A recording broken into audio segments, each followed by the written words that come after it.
지금은 탄핵의 시간이다. 윤석열 대통령의 공천 개입 의혹.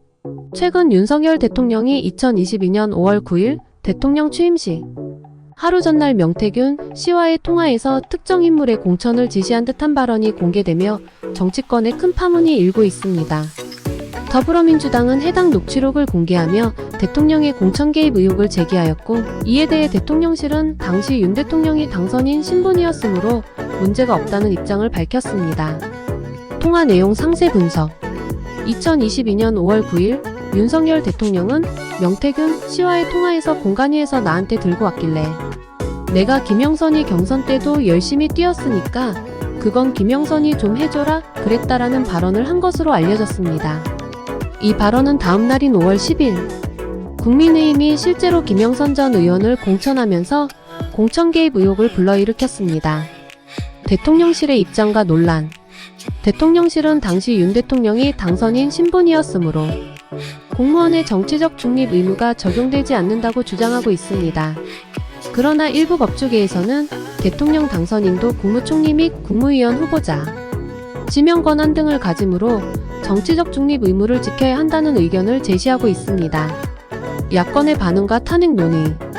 야권은 이번 사건을 계기로 대통령의 임기를 단축하는 개헌을 추진하자는 움직임을 보이고 있습니다.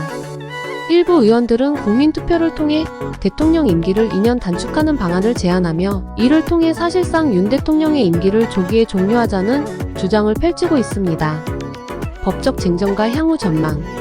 공직선거법은 공무원의 선거 개입을 금지하고 있으며, 이를 위반할 경우 5년 이하의 징역 또는 2천만 원 이하의 벌금에 처하도록 규정하고 있습니다. 쟁점은 대통령 당선인이 공무원에 해당하는지 여부입니다.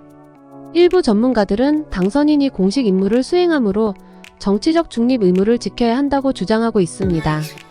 이번 사건은 대통령의 공천 개입 의혹과 관련하여 정치권과 법조계에서 큰 논란을 일으키고 있으며, 향후 수사 및 정치적 대응에 따라 사태의 향방이 결정될 것으로 보입니다.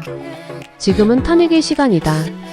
최근 윤석열 대통령이 명태균 씨와 통화에서 김영선 전 의원의 공천을 지시한 듯한 발언이 공개되며 큰 파문이 일고 있습니다.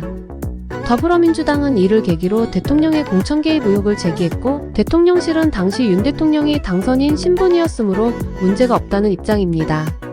하지만 야권은 대통령 임기를 단축하는 개헌을 추진하며 사실상 임기를 조기에 종료하자는 주장을 하고 있습니다.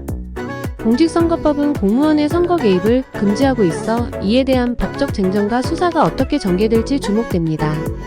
이러한 논란과 대응에 따라 향후 정치적 지형이 크게 변할 수 있을 것입니다.